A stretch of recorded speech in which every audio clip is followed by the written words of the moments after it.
$100,000 up to $4 million. The time is 6 a.m. Hey, what I want? Hi, I am Candy Pang.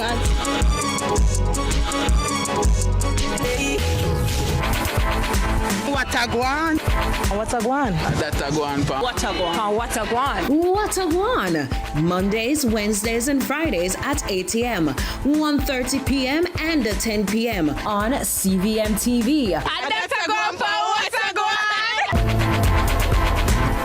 Let's delve deep into the issues. We'll take you beneath the surface.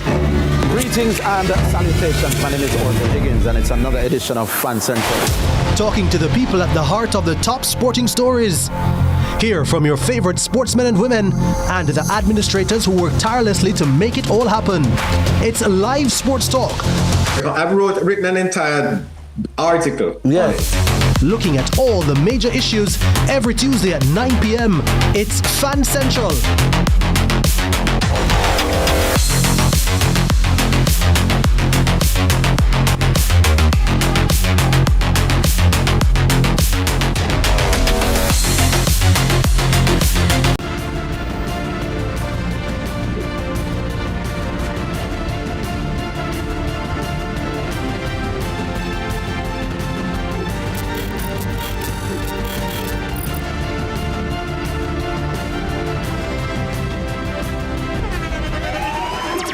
The internationally acclaimed On Stage with Winfred Williams. At a new time, Saturdays at 8 p.m. on CVMTV. So much more than entertainment. Tune in to Lead Story. Weekdays at 6 p.m. Hosted by Jodianne Quarry. Brought to you by Horizon, a new loan product from Access Financial Services. Hey, what I want? Hi, I am Candy Pang.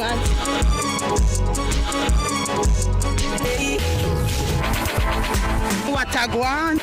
What a guan? That I want, pa. What a go? What a guan? What a Guan! Mondays, Wednesdays, and Fridays at 8 a.m., 1:30 p.m., and 10 p.m. on CVMTV. That's a go, pa. What a go?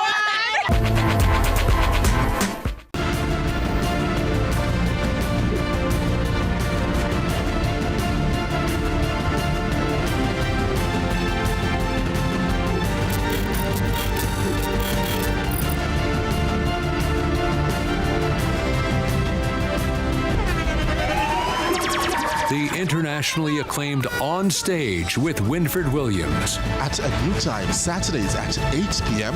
on CVMTV. So much more than entertainment. I'm me, the stylist, no scam and style me. From the market to the farm to the office, money talk is everywhere. But are you making sense or nonsense?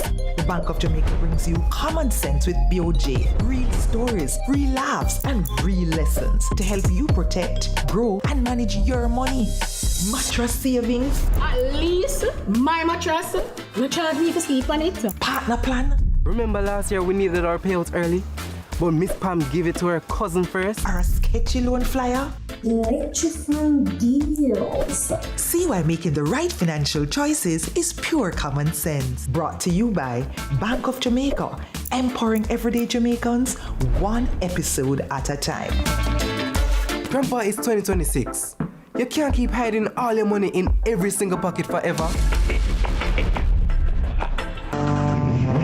Hey, what I want?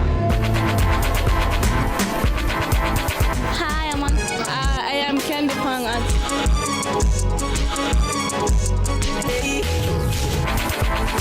What I want? What a guan? That I want, pa. What a go? What a guan? What a Guan! Mondays, Wednesdays, and Fridays at 8 a.m., 1:30 p.m., and 10 p.m. on CVMTV. That's a go, pa. What a go?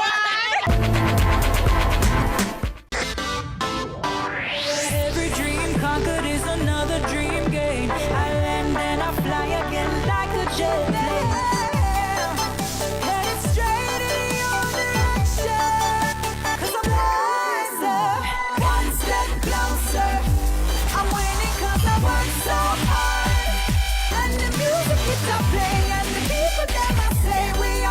of the dance. Oh, what a feeling. Don't stop dreaming. Keep on believing in the power of the feeling. Whatever you want, take a chance. Song in your heart, step in your dance. You got a spark, don't fit it dark. Shine your lights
Good morning, Jamaica. Good morning, world. Good morning, everybody. Good morning, Uncle Dennis. Morning. How are ya? I'm good. Yes. You're Miss Kitty clearly Red very Riding. well. Yeah, Miss Kitty Red Riding Hood. I saw you over the weekend. I was really did? wondering how you're gonna come into studio. I'm like, is she gonna change it? Is she gonna dye it black? I'm like, what? I was like, I'll wait. I'm not even going to ask. I said, I'll wait. I like to be surprised. Yes. Yeah. Well, by popular demand. Yeah. You know, I got a lot of compliments on the red hair, courtesy of Ten's Beauty Palace. So I said, you know, I have to please my adoring fans. And I did. Yeah. And so, because it was requested, Yeah. I said, well, then I will just carry on. And then Jane brought this lovely peach and blue ensemble. So I said, okay. I'll go with it. Yeah, I'm just going to work it. Yeah, but it looked like you had a lot of fun as well. I did. Yeah. You know, Dennis, when I work, I love what I do. I take a lot of pride in what I do, be it a big stage or a small stage, be it performing for one person or hundreds of thousands of people. I really love what I do. And I believe in excellence, as you know. Mediocrity is not a part of who I am. So when I go on stage, I don't consider myself a mere host, right? I'm an entertainer. Yeah. So when you're on, especially a dance hall stage, a reggae stage, you know, a Jamaican stage, it's not just about being there to announce the name. Up next, Dennis Brooks. No, you can't introduce Dennis. No, You're crazy. No. You have to make an event out of it. And I really want to say, happy birthday to Digicel. 25 years. It's a long time. Hold on up, but 5 years. Do you remember where you were when you first heard about Digicel? Yeah, I was on campus. Yeah, I was on campus, and there were some very attractive women, young ladies, coming around and doing surveys. Yeah. They're handing out questionnaires. Yeah. We we're like, come here. Yeah. You know what was crazy? I remember the idea of you're going to be able to make calls and put on credit, and you're not straddled with a bill. Yeah. And it's like, and also somebody will call me and I don't have to pay for that call. And you don't have to pay for that call. Like how that's going to work? Like, I remember. To me, I was wondering, is it real? Is it not? And 25 years later, they have done such a wonderful thing. I remember. You remember your first phone? Yes, the peanut phone. What? No, the little phone. Was it the little one? No, 3310. Yeah, was your first phone? My first phone was a little navy blue Panasonic. Yes. A little navy blue Panasonic with one little pole up. So small, neat and thing. Yes. And then the peanut phone, they come in one time, the 3310 with snake on it. Do you remember snake? Snake game? Me did have a fridge. Yeah, Me did have the fridge, the original fridge, which was a big Nokia phone before the 3310. Yeah. And then when 3310 came, I had that Panasonic phone. And yo, at night time, you You remember free nights? You say free nights? Or I think it was the first of the month, you'd get $100. That's how it go? Like that. Like, or the first time you know you're which putting one on was credit. the baddest? But you see free nights? Oh my God. Well, I know, free you know nights, which one was tilted. the baddest? But you used to have to use it careful because you would have trick people. You remember, was it VIP?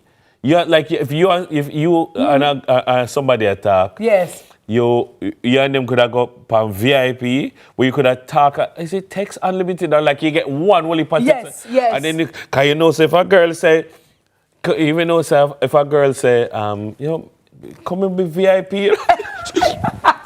Yo, but then guess what? VIP. But guess what? VIP. But guess what? You can't tell her. Say you know no credit. You understand? But guess what? You can only be VIP with one person. Yes. So sometimes y'all try to say you want to be VIP with somebody and they might go around you. Yeah. And they might done VIP with somebody else. Big up to all the VIP girls, all right? But let me tell you, Digicel, Stephen Murad and the entire team at Digicel, congratulations. I wish for you 25 more years.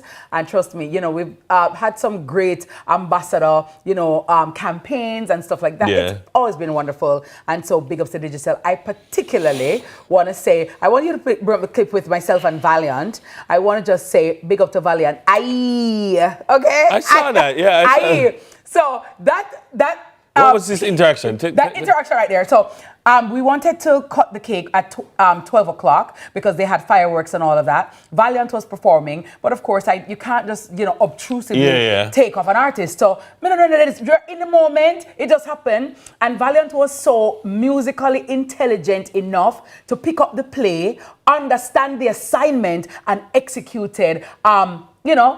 Effortlessly and seamlessly. So me catch a rhythm, 2 songs come on my head. I would just started the interaction. But I just wanted to say thanks to him and commend him for being so professional, read the room, understood the assignment and delivered accordingly, edited the songs, was most professional, very respectful, and so it was very tastefully done. And I just want to big up Valiant for that. But yeah, Mr. Wilkinson, nice clean wife, 3 Pro Max for my aunt. I just chose big up my nice clean husband. 3 what? Pro Max? Yeah. That's at the top, no? Yeah. 3 Pro Max for my aye. 3 Pro Max for my aunt. Aye. How Pro Max going? I don't know. Dennis, when I was listening back, I'm like, how did I don't even know how my brain went there. I don't know what happened. But in the moment it happened. So big up to Valiant because I valiantly, Oh, the value of 3 Pro Maxes. Yeah, you see that? Clock it. Nobody nothing know. Good morning, Valiant. So valiantly, I stepped out. Oh, Tango's Entertainment. That bad. I want to big up Tango's Entertainment for doing such a wonderful job with the production. It was absolutely amazing. Big ups to Little Don, Alpha Dog. Don't ask. Yeah. Don't ask. And the entire crew. And of course, Donna Stewart, I should say. Mrs. Donna Stewart from Main Event for always doing such a wonderful job in terms of the production, stage management. Good morning, Donna. Love you loads. And of course, to everybody who attended, big ups to you.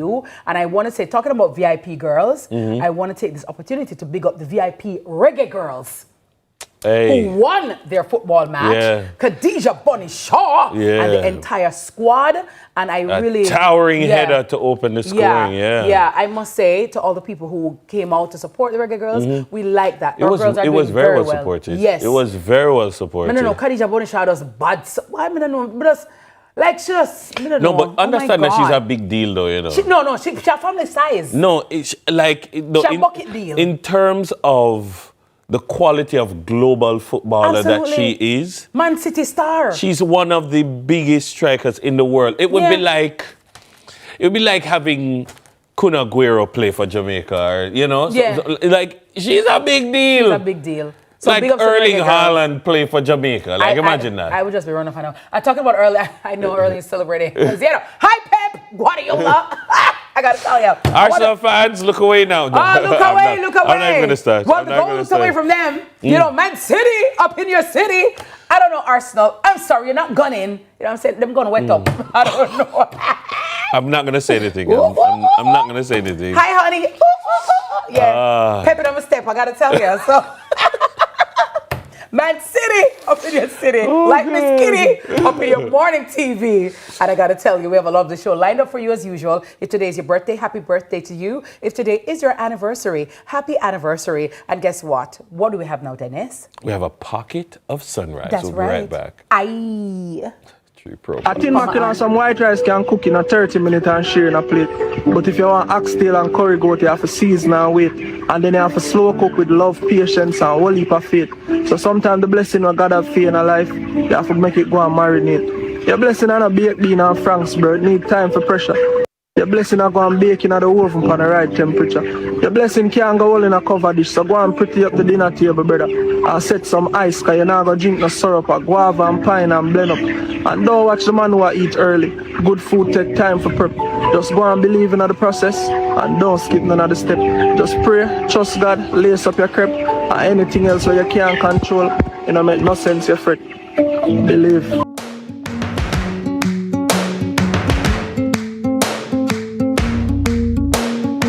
Has many faces. 1 in 4 people will be affected. Protect what matters with critical illness insurance. The time by Sagicor Life is 6:15.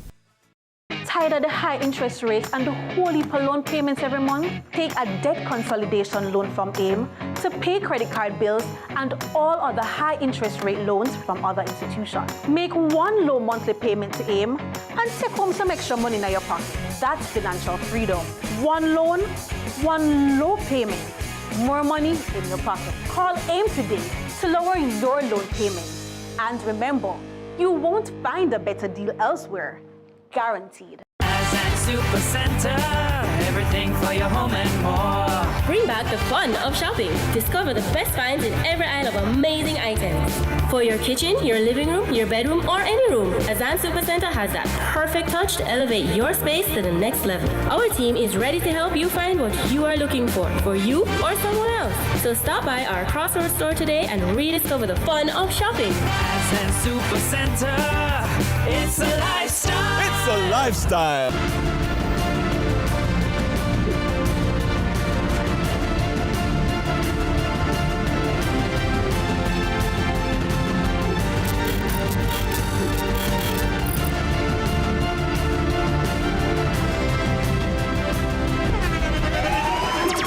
The internationally acclaimed On Stage with Winfred Williams. At a new time, Saturdays at 8 p.m. on CVMTV. So much more than entertainment. Tune in to Lead Story. Weekdays at 6 p.m. Hosted by Jody Ann Quarry. Brought to you by Horizon, a new loan product from Access Financial Services. Let's delve deep into the issues. We'll take you beneath the surface. Greetings and salutations. My name is Orville Higgins, and it's another edition of Fan Central. Talking to the people at the heart of the top sporting stories. Hear from your favorite sportsmen and women and the administrators who work tirelessly to make it all happen. It's live sports talk. I've written an entire article. Yes.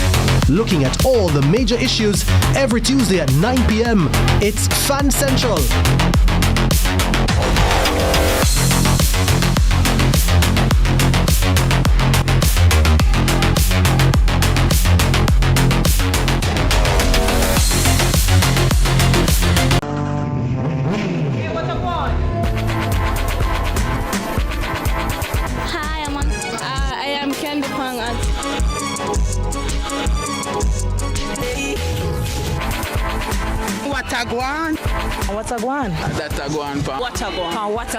Watagwan.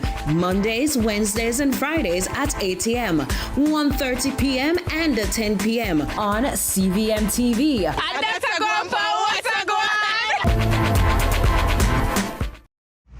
I'm me, the stylist, no scammer, no style me. From the market to the farm to the office, money talk is everywhere. But are you making sense or nonsense? The Bank of Jamaica brings you common sense with BOJ. Real stories, real laughs, and real lessons to help you protect, grow, and manage your money. Mattress savings. At least my mattress, no charge me to sleep on it. Partner plan. Remember last year we needed our payouts early? But Miss Pam gave it to her cousin first. Or a sketchy loan flyer. electrifying deals. See why making the right financial choices is pure common sense. Brought to you by Bank of Jamaica, empowering everyday Jamaicans one episode at a time. Grandpa, it's 2026. You can't keep hiding all your money in every single pocket forever. Change does not happen overnight. It takes vision, commitment, and courage to reform. So we created a number of executive agencies, which I believe, and I can say, having left this thing for, was one of the most successful initiatives undertaken in the reform process. But transformation isn't easy. We found in several ministries, agencies, and departments, you had square pegs in round holes. You could almost say that public sector transformation is not a JLP policy, it's not a PNP policy. It is national policy. There was political willingness, there was bipartisan support for going through with the reforms, there was societal support, a lot of societal sacrifices. People of Jamaica made a lot of sacrifices.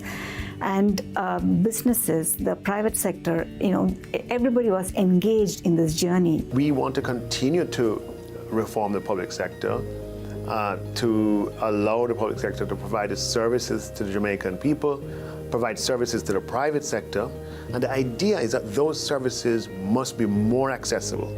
Those services must be more affordable. Those services must be faster. They must be more personable and comfortable for the citizen. Watch Building a Better Public Sector, a 4-part docuseries right here on CVM, commencing April 5 and aired every Sunday in April at 3 p.m. Brought to you by the Transformation Implementation Unit.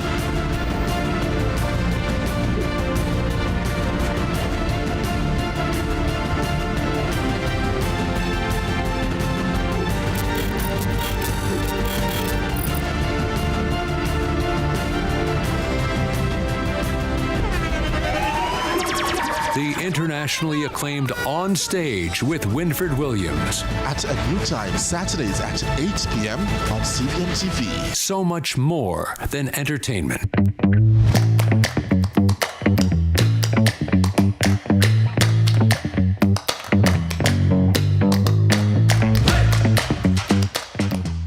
Twenty-two minutes after 6 o'clock on this Monday morning. We love Mondays over here. Good morning to you. It is now time for your Monday morning headlines with your only Monday morning headlines girl, the one and only TK Dawkins. Good morning. Monday energy. Miss Kitty, where you come from? Where we get him from? You drink fertilizer? You know you're the only Monday lover in the world. No man, him drink some fertilizer or some Bloom Booster. Come You wait on. from Saturday? It's Monday. All right. Brand new week. Woo! Yay. Woo! It's Monday, everyone. Good morning. Don't Good morning you to you. love Monday? You know what, Dennis? Sure. If that's what you want to hear, I gotta tell you. We'll do that. We'll do that. Yeah. Let's jump into the... No, okay. sorry, ready? In honor of Dennis. Let's jump into the Monday headlines! Woohoo! You ready? Yeah. No. And the best of me that, Dennis. We can't get no better than that. Let's do it. Let's do it. When the alarm go off, say, they check back in their brain again. What is today? Because there's a God. You know, say trouble come to far the life though for what list. At least you're bright up for morning. I can't sell taste and buy rat poison. So make me just get up. Yeah, I try. You're bright up for Thank you, my love. Thank you. At least. I try. So with that, let's do it. Yes. So the Senate approves amendments to Jury Act increase stipend to paid to jurors. So the Senate has approved the Jury Amendment Act 2026, significantly boosting the daily stipend for jurors. This legislation will raise the payment from $2,000 to $6,000 per day for those serving in civil and criminal trials. Additionally, individuals summoned for jury selection who are not ultimately chosen will now receive a $2,000 stipend for each day they attend. Senator Kamina Johnson-Smith, who piloted the bill, acknowledged that while the sums are modest, they aim to ease the financial burden and encourage greater civic participation. The government recognizes the personal sacrifices jurors make and seek to remove barriers to service. These amendments are part of broader efforts to modernize and improve Jamaica's justice system. Recent initiatives include expanding legal aid, constructing new courthouses, and increasing legal staff and judicial members. The integration of technology is also a key focus for faster and more efficient justice delivery. Move in the right direction. It is a move in the Definitely. right direction. Yeah. I've heard, I mean, mind you, all right, do you know, have you ever been called for jury duty? Then it's nobody put certain things. Like, Right? all right. You don't know. Right? What do you know? See the proper details. Conditions apply. Yes, that is. Maybe. I mean, Maybe.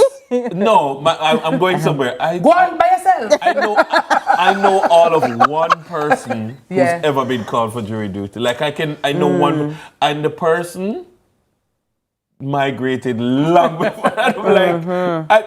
I used to say I don't know anybody. Like I don't know anybody who's been called. Well, for you jury. might know them right here, but you'll never know. No, I mean. But you say that to say what? Because yes, people ought to serve. Yes. People ought to serve, and you want good people to serve, and you want regular, ordinary citizens, a jury of your peers, so to speak. I'm just saying, I don't know nobody. I don't know nobody. But you just work and go home. Don't worry yourself. It's okay. I'm sure some of your students have probably been called for jury duty. They just didn't tell you. But now, as per the amendment to the Jury Act, I'm very happy that their stipend has because increased. in previous times, like as a producer, producing segments and things, you hear people complain about having trouble, especially when cases go on for a long time and they have to be away from work. And it poses problems, and certain people who would benefit maybe from doing overtime or benefit from certain jobs, and they lose by being on jury duty. And so, like, there are some people who they disproportionately or they are adversely affected by serving, and so maybe this would help. That's why I was asking if you know any, because I'm like, I don't know. Like a lot of people who served for juries, but the truth is that I would wish that we would have just more people, and I would hope that it would be less of a challenge. Would you want to do a civil matter or a criminal matter if you were going to be called for it? Matter. Okay. Matter. Which matter? You, TK? I don't want criminal. I'm good. Them about the face. Right? Yeah, that's another thing that I think comes with jury. Can you live on a small island? It is a challenge of small island jurisdictions, unlike maybe in the US where you're in a city of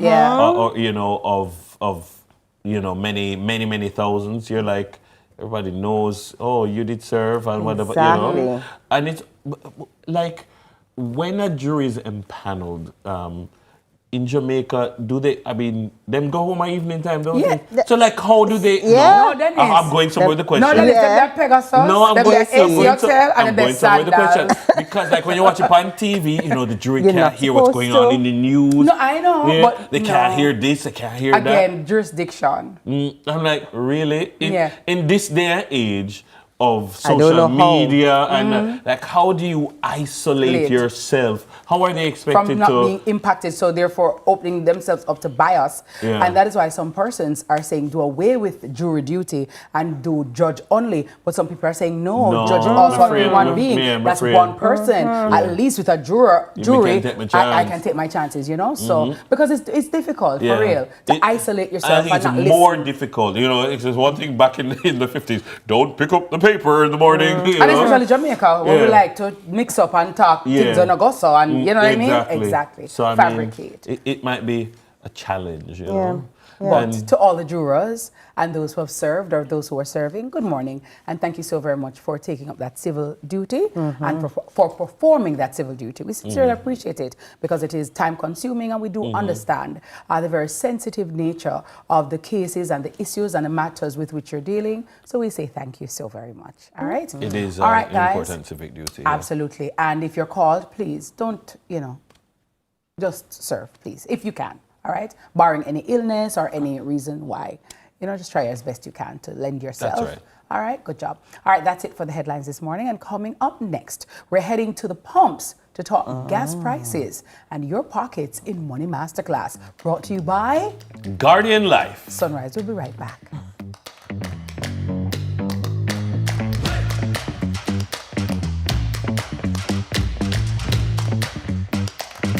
Proud to supply all of Jamaica with the highest standard of gas products to keep you safe and well taken care of. Choose well. Choose IGL. The time by IGL is 6:30.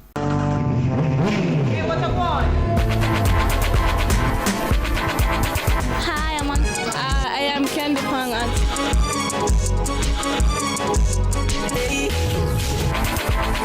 What a guan? What a guan? That a guan pa. What a guan? What a guan? What a guan? Mondays, Wednesdays, and Fridays at 8 a.m., 1:30 p.m., and 10 p.m. on CVM TV. That's a guan pa. What a guan?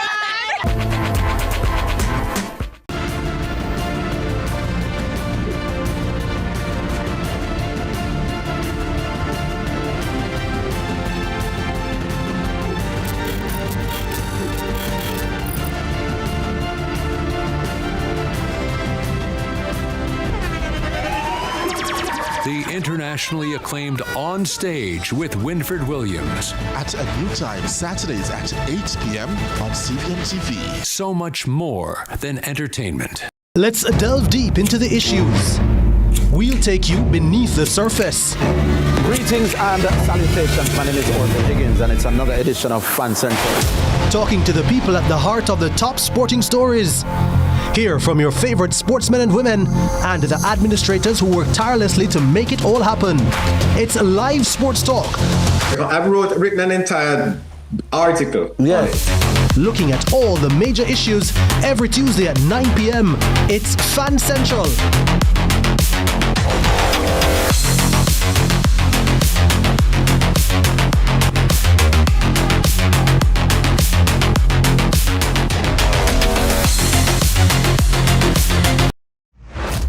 The style is no scam and not style me. From the market to the farm to the office, money talk is everywhere. But are you making sense or nonsense?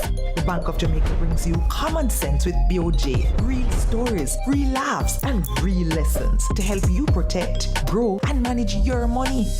Mattress savings. At least my mattress, no charge me to sleep on it. Partner plan. Remember last year we needed our payouts early?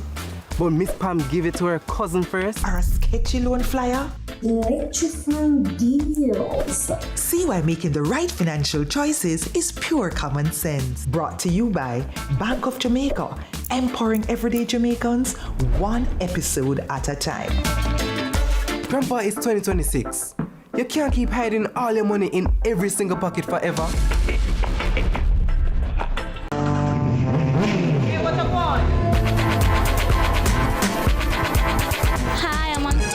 I am Candy Pang.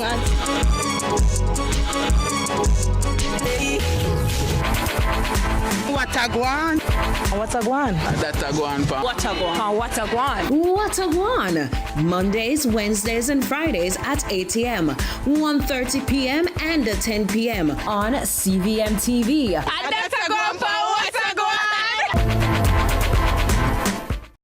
Should critical illness strike, don't let worry fill your head.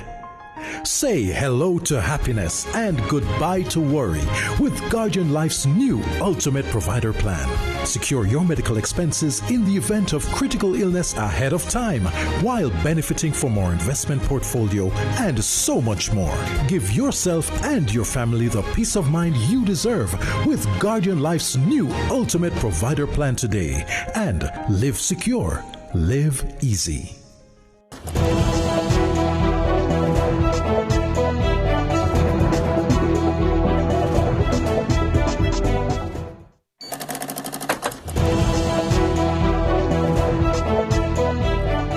All right, welcome back to Sunrise, ladies and gentlemen, boys and girls. It's bright Monday morning, up and rise, Sunrisers. And we say good morning to all our viewers on YouTube. Thank you so very much for tuning in. It's always our pleasure to have you. And please do remember to hit the like and subscribe buttons. And always remember to spread the word. Now, for Money Masterclass, today it's brought to you by Guardian Life. That's right. Now, you may have heard Energy Minister Darrell Vaz recently sharing that Petrojam is changing how prices move, shifting from that steady weekly cap to a system that tracks more closely with what's happening overseas. But what does that mean for you? What does it mean for me? And how will that affect our spending power? Well, joining us via Zoom is economist and writer Janelle McEwen to help us understand what is happening with the gas prices. Janelle, good morning and welcome to Sunrise. How are you? Greetings, sir. Good morning. Thank you for having me. It's a pleasure to be here as usual. All right. So I think a good place is to start would be looking at what obtained up to a few weeks ago. So we know the context being the situation in the Strait of Hormuz, so much of the global oil supply moving through it, and the challenges that now arise from the costs of getting the fuel where it needs to go, where demand is pulling it. But Petrojam was shielding us from the rising costs for a while. Explain to us how that was being done and what now changes. Okay, so Petrojam is a company, and if you should date about a year back, you would have heard that the Zaka report would have said Petrojam should not be operating in its current mechanics. That's how poorly it was doing, and it's still losing a lot of money. And a big part of that is because Petrojam cushions us from when we have global oil price shocks. For example, with the Strait of Hormuz situation, over the last couple of weeks, when the price of oil rose, what happened is that we would have seen an equivalent of around $48 per litre increase. However, we did not bear all that increase. So what Petrojam did is they stepped in and they offered some cushion and only passed down approximately $18 per litre to us consumers. So what happened is that Petrojam has been losing a lot of money through this, approximately 1.3 billion, you would have heard the minister stated. And if we had continued all the way to June, it would have rose to approximately 11.8 billion. So they're saying, hey, it is not sustainable, right? So they are coming in with a mechanism that will reflect more of what the global increase is. You know, that cushion has served us for years in helping to really safeguard consumers. All right. Well, one of the things I want to find out, Janelle, is the fact that normally Petrojam and, you know, when gas prices are low, everybody's happy and nobody really complains, right? So people are saying, oh my God, but the prices, the Strait of Hormuz just closed the other day. And so don't we have some oil in a reserve? Why? As soon as the price goes up, we feel it. But normally when it comes down, it takes a time to trickle down to the consumer. Like, why is that? Because the oil agreement is more on a contractual basis. And if you would have remembered, you know, and this is why we can't operate, we don't have the capacity to say we're storing oil in Jamaica, right? If you would have realized, even back in around 2015, when Prime Minister Portia Simpson Miller, they introduced the special consumption tax at the time, which was $7 in a way to create that, what we call, you hear the debate around hedge or hedging oil. And we had signed an agreement with Citibank at the time for about around $8 million to say that, hey, we're signing an agreement, and if it is that price should rise, you would absorb that cost. But what happened is that the price fell significantly and we didn't get a payout and we lost a lot of money. But when you hear the arguments surrounding this now, to say that why didn't we hedge, it's a very risky kind of thing. But you don't, when you have your house, you don't say, hey, I'm not going to insure it because I believe that the roof is not going to be blown up. You put it in place in the event. So that is always an argument. So the opposition leader now was saying that special consumption tax is still there. That was introduced for hedging. Right. However, we're not hedging anymore. So why is it still there? As you would have known, the reshuffling of different areas within different ministries, different government organizations to funnel money from one place to the other in an attempt to really fund the budget. So it's a big part of our budget. Approximately $45 billion per year comes from the special consumption tax and ad valorem tax. But the thing is that we can't specifically, or we can't just state explicitly to say that all this money now from special consumption tax is being used to cushion us. Right. It is used in government projects. Because that's what I was roads, wondering. Because I'm saying with the cess and the special consumption tax, aren't those monies, Dennis, to be used in times like these? You know, this is what it is to cover the citizen. That's what you're hedging for. So I'm thinking that hello, all that money that you're collecting, now is the time to say, ta-da, ha-ha, we were prepared. And so, but what? And my thing too is, Janelle, what does this mean for the average, for Jamaican households? You know, so now that the price has escalated. Yes, we are talking about petrol or gas as it were, but it also has far-reaching effects and rippling effects for Jamaicans everywhere and our households. What does it mean from an economic perspective? Well, cost of living will rise across the board. And just to share a little story, you would have seen the Gleaner report just with fishermen. They're saying that it is affecting them significantly. Yes. Normally it costs them like around $35,000 to go out in sea and come back. Now it's costing them up to $50,000, and now they have to raise the price of. So that's more expensive for us to get. And then you look at to travel to work. And now the government has tried to remedy that by saying, hey, work from home. But I don't believe that these kind of policies should be a policy that's just sitting there for crisis. I think we could have introduced these things long time ago, so people could have already built up something to really have that safeguard in times like these. Yes, we acknowledge that work from home that step is a step in the right direction. However, this could have been done a long time ago, and if COVID didn't teach us anything, I believe that we're really reactionary right at this moment. We have to also ensure that when the price should release on Wednesday, we have to pay close attention to that. See the direction as to which the price method is going. Because what it's saying is that there's going to be a greater reflection. And we understand that with geopolitics and what's happening in Strait of Hormuz, as we're currently speaking, you never know which way it might turn. Tomorrow you might hear that a nuclear bomb is dropping at Iran. No, oh my God, don't say that in the atmosphere. Oh my God, we bind that up in the name of Jesus and send it to the pit of hell. I cannot manage. I'm going to reach more yet, please. I'm asking. It is that unpredictable at this moment, and we have to be very mindful. So I'll say, if you normally refuel on a bi-weekly basis, try do it weekly now.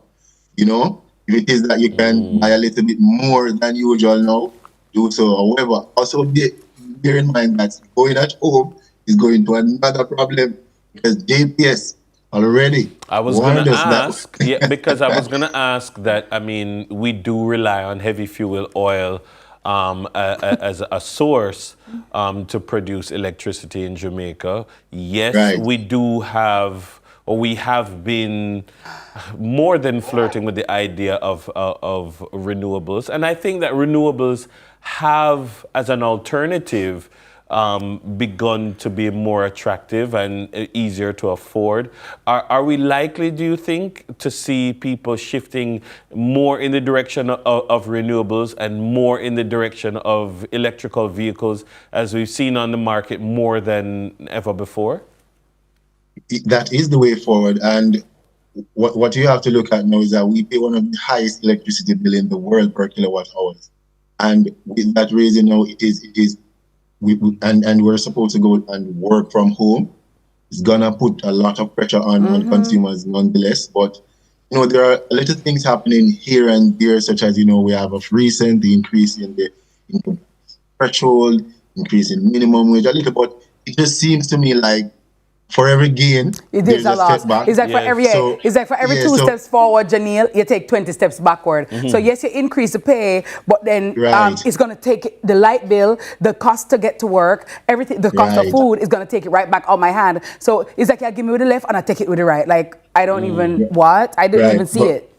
But rest assured, the possibility of us finding commercial oil is right around the corner. So That should be a great blessing to us, though many see it otherwise as this Dutch disease curse. I look at it a bit differently. Yes, there are evidence to show that most, more than average, countries who find natural resources oftentimes are worse off.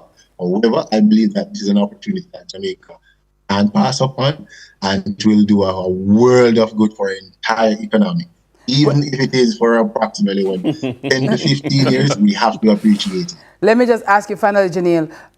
Let's say tomorrow, you know, President Trump, president of Iran, and everybody just says, you know what, guys, we don't want this anymore. Yeah. Just open the Strait of Hormuz. Let's just all get along. Well, we don't get along, but do your thing, and me do my thing over here, and will that ease, or how would that reflect economically in terms of what the prices that we're facing, petrol prices and otherwise? Yeah. Right. So with petrol prices and how the entire pricing system works, we use a benchmark, and that benchmark is reflected in the what we call the Brent crude, and that's how the oil price is reflected. So within our contract, that is stated, and then Petrojam would have done their calculation, their addition, shipping, and all of that. They put that into it. So if it is that it is announced that the war is over, like even today, you'll see prices drop significantly. That's how reactionary persons are as it relates to the prices of oil. So yes, we will see it in a couple of weeks, or at most a month or so, the prices being significantly going down, and then the pressure will start to ease. And then that tier method that might still be in place, the tier will just be lower. Maybe it will just drop back to the normal $4.50 that Petrojam has always been using, or a little bit lower. But yes, we will start to experience the benefit in short run. It's not going to take a long time for that to happen.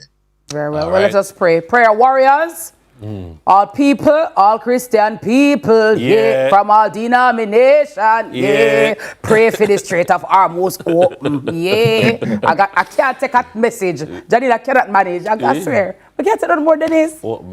We can't take anything. Just needs to work out. Let's work out our peace and love in the Strait of Hormuz. Pals. Yes, that's what we have to do. Whatever. You know pals, but like, kill do pals. Pals. All right, that's all the time we have. Thank you very much. Our guest very well spoken. Thank you so much. Janelle McEwen, helping us to understand the real impact behind these rising fuel prices. Janelle is an economist and a writer. Bright young minister. It's just a breath of fresh air. Quite good. Quite good. He's always good. Yeah. After the break, soca party. Turn shootout, boy. Real talking gun. Real dread. Real bad. Olo, you better stay right there. We soon come back, yeah? Law another J.A.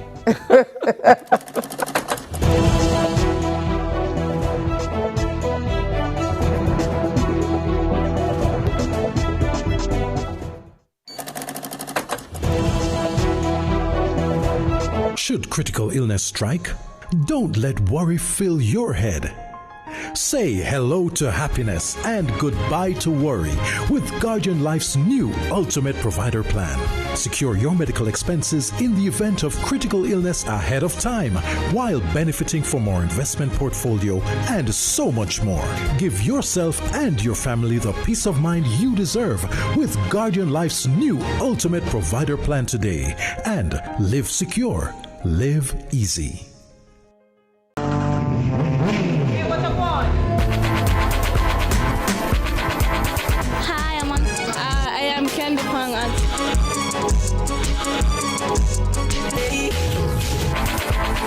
Watagwan.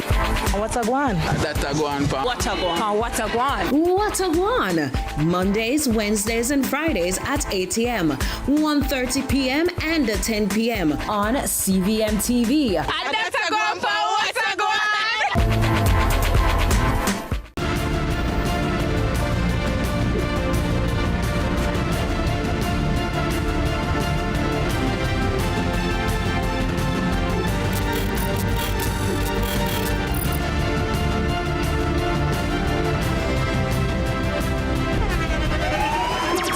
The internationally acclaimed On Stage with Winfred Williams. At a new time, Saturdays at 8 p.m. on CVMTV. So much more than entertainment. Everybody want to save a country right now. One thing about Jamaicans, we might have differences, but we know when something is good for all of us. And when we work together against crime and violence, we are stronger than ever. And that's how we know the Citizen Security Plan can work. That one that name CSP. The Citizen Security Plan is an initiative of the Ministry of National Security in partnership with the European Union. It's an all-of-government effort to create safer streets and build stronger communities. Go to mns.gov.jm to learn how you can play your part.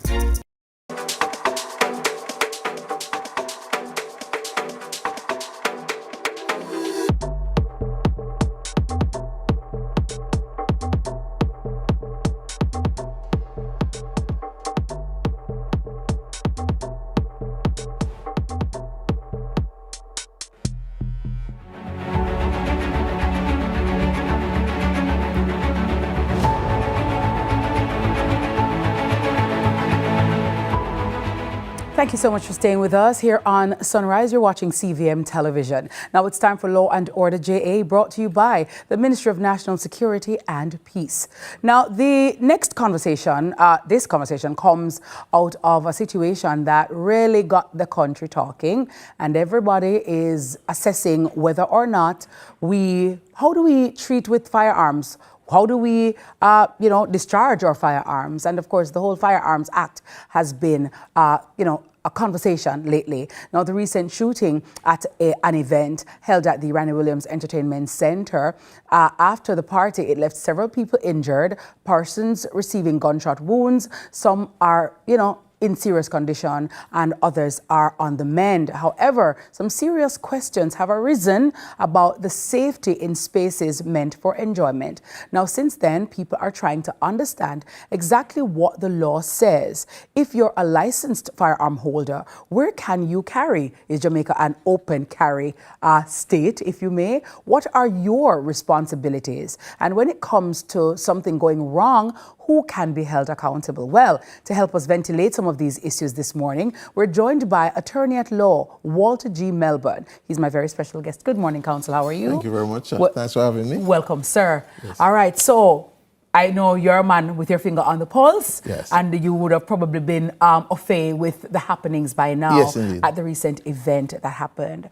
In terms of the Firearms Act, counsel, what does it say pertaining to Jamaica and the laws governing guns, firearms? Well, in terms of the usage of firearm or carrying firearms to these events, there's really no prohibition in terms of going to an event such as Big Wall or any other events such as National Stadium. We have independence celebrations.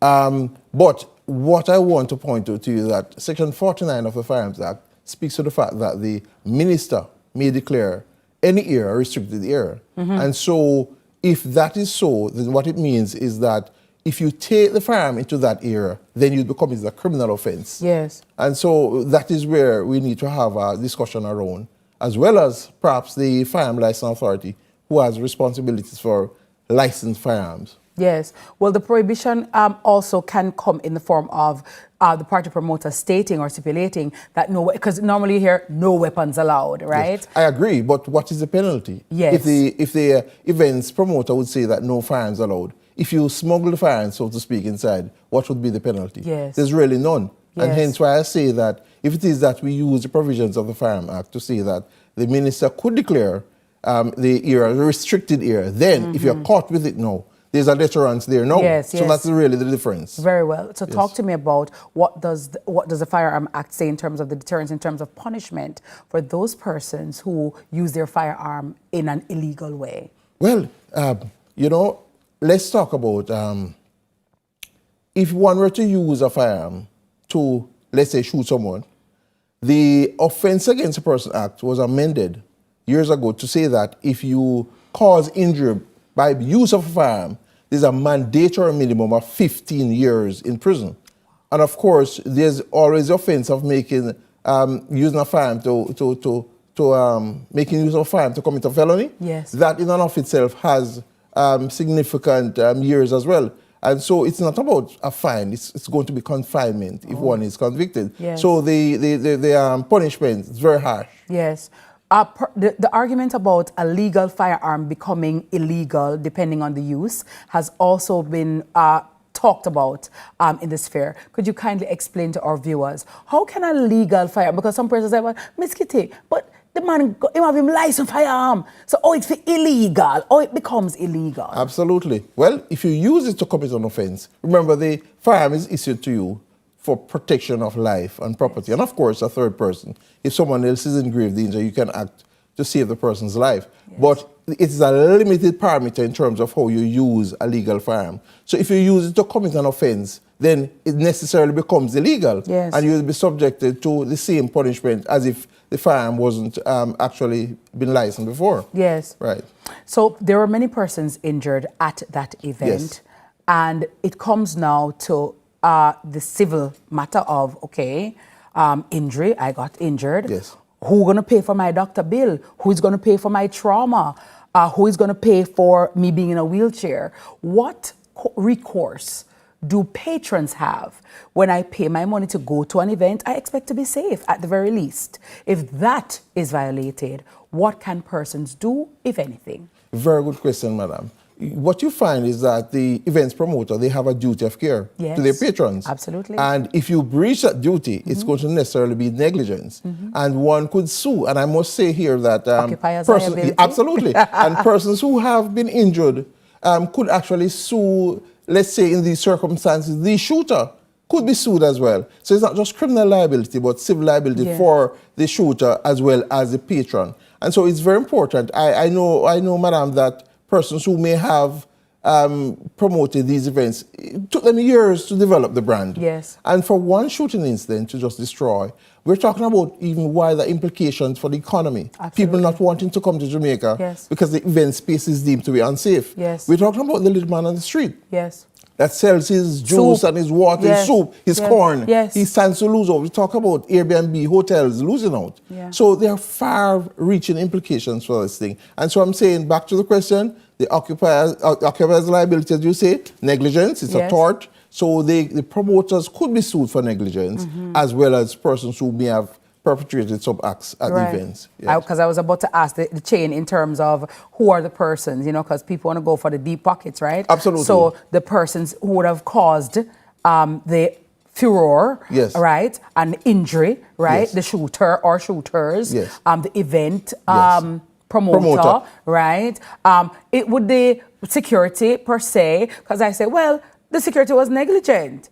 In terms of, so the security company, would those persons fall in the ambit of a civil suit? Yes, but, in terms of who put on the event, the main person. And you hinted at it, deep pockets, you don't want to sue someone who's a person of straws. Absolutely not. So you don't want to... That's why some of these people get away with, not even murder. They get away with so much, especially online, in terms of defamation, because they're really people of straw. And sometimes it makes no sense. But sometimes I say in a council, sometimes these same people of straw, an example needs to be made out of them. That is true. Because they need to understand that they just can't get up and say anything about anyone and think, oh, me not have nothing, so sue me call me broke, sue me call me not have nothing, or sue me because I don't live in Jamaica. There has to be some responsibility. Absolutely, right? And sometimes I think people take advantage of the fact that Jamaica is not a very litigious society. That is true. So, that is true. That is true. That is true. So we need to set an example sometimes. Absolutely. Yes. Is there anything else you want to tell us about the Firearms Act, about which we need to be mindful? Well, what I'll say here, I would like to take the conversation to how do we move forward as a people. Yes. Because this is a recurring decimal. It's happening all over Jamaica. And one of the things we can do is what I spoke about earlier, is to ask perhaps for a more enforcement. Yes. For the minister to designate more spaces to be restricted so let me areas. ask the council. So what would the minister need to say? So for example, Law and Order JA, keeping a party, 26th of June, no weapons allowed. Do we need to then say the Minister of Government says, or Minister says, no weapons allowed? No, he needs to make an order. And that's to be promulgated in the gazettes and all of that. Oh. And some advertisements, so it's not just an announcement per se? No. It's a legal instrument that needs to be done. Also, I've seen where persons had firearms being placed into the strong truck. Yes. So the armored vehicles yes. would appear at the location and you sign with their firearms. Yes. Also, what is missing from the conversation is the firearm That's license also authority. an extra cost to the police. And then we enter a whole another realm again, because that's not the police's job to keep your firearm for you. Well, but one would make the argument that if I'm traveling from my home, I can't leave my firearm at home. I'm vulnerable. That's why you have a safe. Yeah, but one may make the argument that I'm vulnerable. I live in St. Elizabeth and I want to come to the event in Kingston. Okay. If I leave my firearm at home, I'm vulnerable. Yes. So here's an opportunity. Here's an alternative that you could actually leave it at the location. And my last point is that we sometimes leave the firearm license authority out of the conversation, and they have remit for licensed firearms. The law, the Firearm Act, as you asked, speaks to the firearm license authority making terms and conditions of your license. Yes. And they could work in conjunction with the police to determine which event they want to have a firearm-free space, and perhaps make the necessary advertisements and orders so that we could have order. Because the truth is, we are a society that we don't know how to solve our disputes. And so if Conflict we can't, resolution issues. we need to, as a nation, step in. The authorities need to do something about it. From a legal perspective, just to backtrack a little in terms of civil suit, person said, Lord, since me getting a lawyer, car, nothing now come out of it. When incidents like these happen and people are seriously injured, people have been, limbs have been broken, some people have been lost limbs too at events. What is the likelihood of success for somebody to even hire somebody like yourself? Highly likely, highly likely. The truth is, it may take a little time, but I believe in the legal system in Jamaica, it works. Yes. And so I'd encourage persons, if you have such claims, go ahead. It may take a little time, but it's sure. You must be reminded that if it takes years, interest grows. Absolutely. That is perhaps something to think of. Showing how the detriment of the damage and how long-term it is. Sometimes the longer, the better. Absolutely. Because if after 5 years, after 10 years, I'm still having this injury, I've lost my leg, it has affected my life, my livelihood, and everything. Absolutely. My mental capacity, oh my goodness. Absolutely. Personal injury. Yes. Thank you, Counsel. Very well, sir. Thank you. Make sure my pass starts, Absolutely, absolutely. A plus. Lovely, very well. Well, thank you so much, thank you very much. For explaining and for ventilating, because I know sometimes people don't understand, and so a wrong has been done to them. Absolutely. And they are suffering in silence and not know that they have a legal right or a legal vehicle through which they can get their problem solved and be compensated properly. Yes. Very well, sir. Thank you. Thank you very right. much. Attorney at law, Walter G. Melbourne, breaking down what every licensed firearm holder should know. And of course, also the patrons who attend these parties, as well as the responsibility of the promoters. It's not just about putting on a party. You have a duty of care to those patrons, all right? It's time for us to take a break. And our girl TK is on standby with the morning news.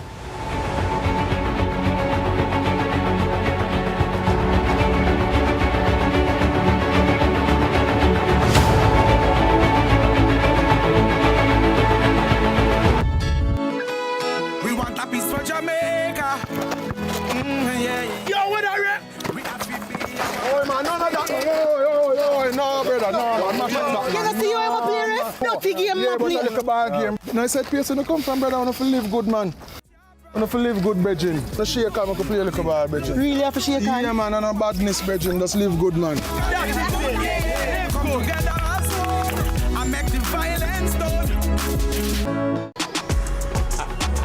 You see me? Me love my food and my ketchup run the flavor in so many ways. Miss Flowers, I want to turn up your food, sir. My secret ingredients, just tomato ketchup, run the flavor. Richer, thicker, and more affordable. Give me all the ketchup.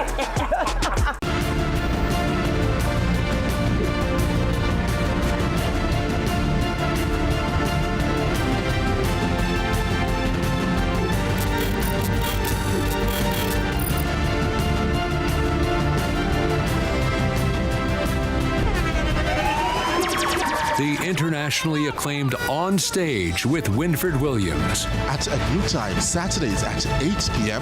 on CVM TV. So much more than entertainment.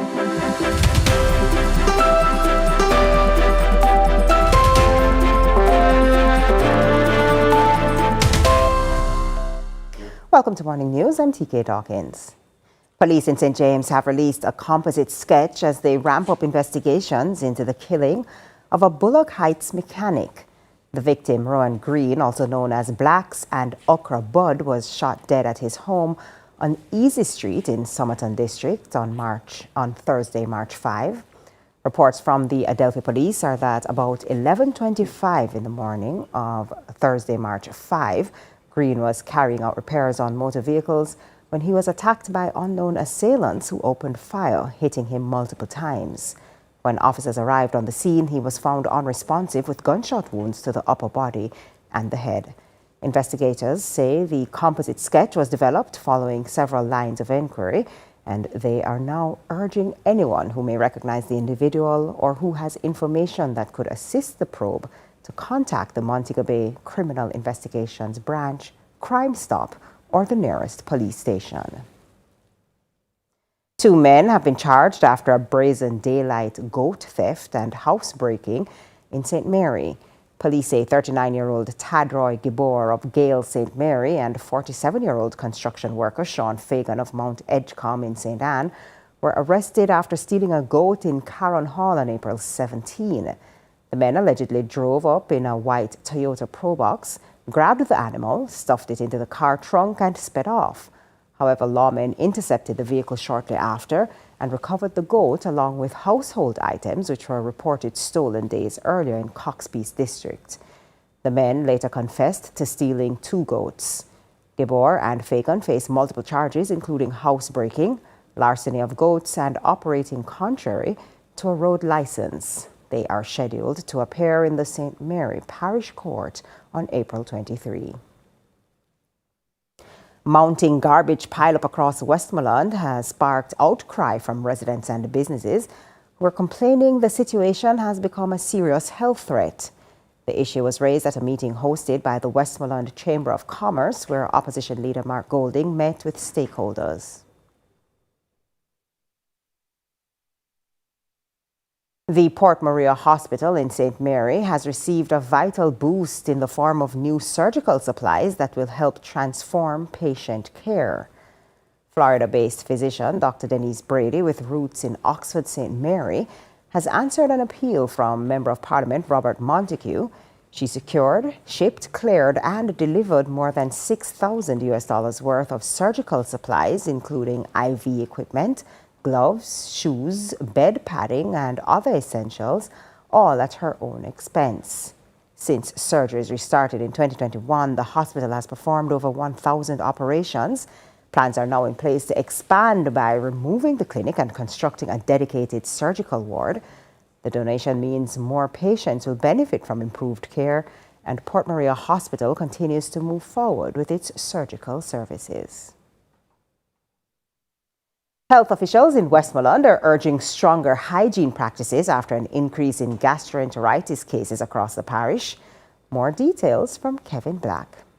Westmoreland health authorities are urging residents to practice better hygiene and safe water use following an increase in gastroenteritis cases recorded over a 1-week period at the Savlamar Public General Hospital. According to Medical Officer of Health for Westmoreland, Dr. Marcia Graham, cases have risen from 5 to 12, but she stresses that the reports are spread across the parish and not linked to a single community. Based on our surveillance report, we would have noted an increase in the number of gastroenteritis cases that presented to the Accident and Emergency Department at the Savannah Public General Hospital. This number increased from 5 the previous week to 12 for the week in question. Having seen this increase over the period of a week, we are trying to alert persons to the dangers of gastroenteritis and the fact that we are trying to prevent an outbreak. Dr. Graham says while the current situation is not classified as an outbreak, the increase in cases is being closely monitored to prevent further spread. Gastroenteritis speaks to having vomiting with diarrhea, and this may or may not be accompanied by nausea, fever, and abdominal cramps. Diarrhea is defined as having 3 or more watery stools in a 24-hour period. The purpose of doing our weekly surveillance is to monitor trends and to alert the public if we are trending the wrong way so that we can assist them in remaining healthy and preventing any serious situation in our communities. She is warning that persons with limited access to safe water and poor hygiene practices are most at risk and is defining the signs and the symptoms of gastroenteritis for public awareness. Persons who do not practice good hygiene as it relates to disposal of excreta and proper hand washing, these persons would be most at risk. We are hoping that with these reminders, these health messages, this health alert, that we are having an upward trend in the number of gastroenteritis cases coming from all over the parish and presenting to the hospital, that persons will take the necessary precaution so that we can reverse this trend. Kevin Black reporting for CVM News. Over to sports. Leaders Montego Bay United, who had their 4-match winning run halted in midweek by Arnett Gardens, returned to winning form on Sunday, beating second-placed Racing United by 4-1 in the Jamaica Bray and Nephew Premier League. Third-place Mount Pleasant Academy and struggling Treasure Beach shared 4 goals in a 2-2 draw, while Tivoli Gardens continued their quest for a playoff berth with a convincing 2-0 win over Dunbeholden. Fourth place, Portmore United had a comfortable 2-0 away win over Chapelton Maroons, while Arnett Gardens continued to blow hot and cold, this time going down 3-0 to Malines United. The top 6 teams in the league at the end of the regular season's games will qualify for the playoffs. And that's it for Morning News. Join us again at noon for more news and sports desk. I'm TK Dawkins. Sunrise continues after this.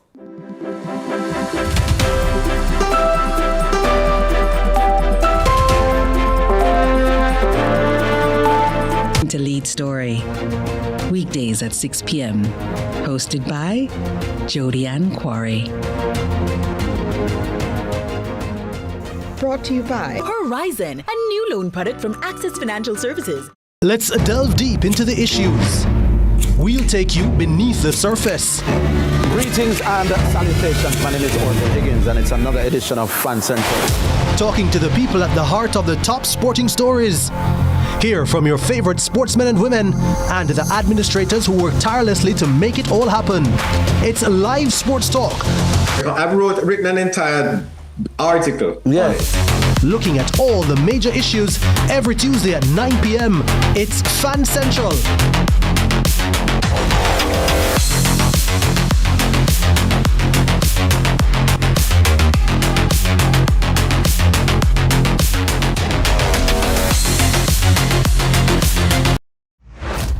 The style is no scammer, not style me. From the market to the farm to the office, money talk is everywhere. But are you making sense or nonsense? The Bank of Jamaica brings you common sense with BOJ. Real stories, real laughs, and real lessons to help you protect, grow, and manage your money. Mattress savings. At least my mattress, you charge me to sleep on it. Partner plan. Remember last year we needed our payouts early? But Miss Pam gave it to her cousin first. Or a sketchy loan flyer.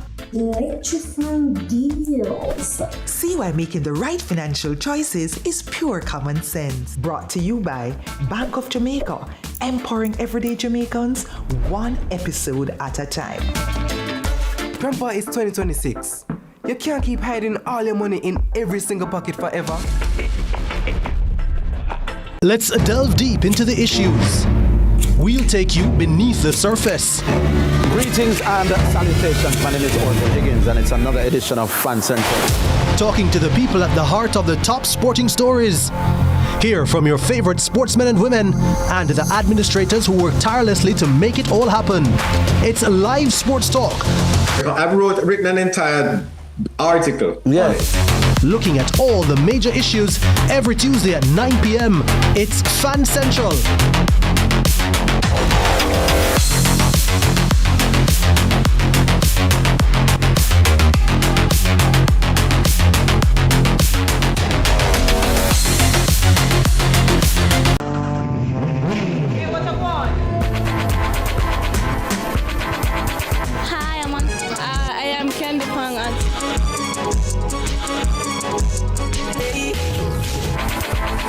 What a guan?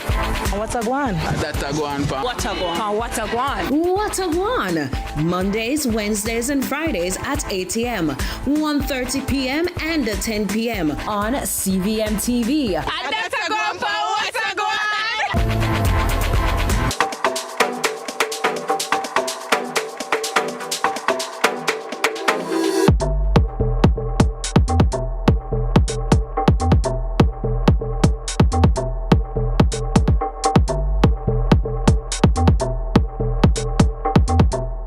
Thanks for staying with us here on Sunrise. Well, born in Los Angeles to a Chinese mother and a Jamaican father, our next guest has been building an impressive portfolio with roles across major platforms, while also stepping into the directing and producing functions as well as authorship. Now she's turning her focus even closer to home, working on projects that celebrate her Jamaican heritage and opening doors for more diverse storytelling. Well, joining us live via Zoom, we have actress, model, director, and TV producer. Talk about multi-hyphenate. Right? Christina Cooper. Oh, my Lord. Good morning, Christina.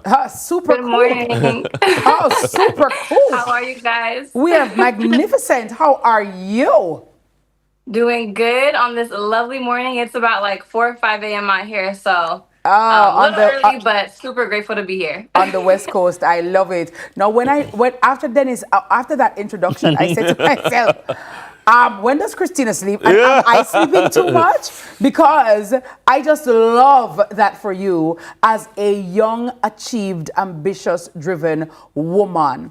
In this dispensation, Christina, working hard for a lot of people is not, the thing to do. They oftentimes, say, well, I'm limited, I can't do this. But by your execution, you've proven that if you dream it and believe it, you can achieve it. How did this all happen? And what are some of the key ingredients that have made you successful? Yes, I would say, well, first I want to say I'm super grateful to be here. I appreciate you guys, all your time, and just super grateful to be here. But yeah, I would say growing up, my dad instilled a lot of, just a lot into me of like working hard. And, he was born in Jamaica, and coming from, being a foreigner, I feel like, like you're kind of instilled, like he instilled into me and my little sister that, you have to work 10 times harder than the next person just to like make it in life. And I think growing up with that mindset and understanding that, what's the saying? If you want good nose off a run. Yeah, well, that's a good one too. Yes.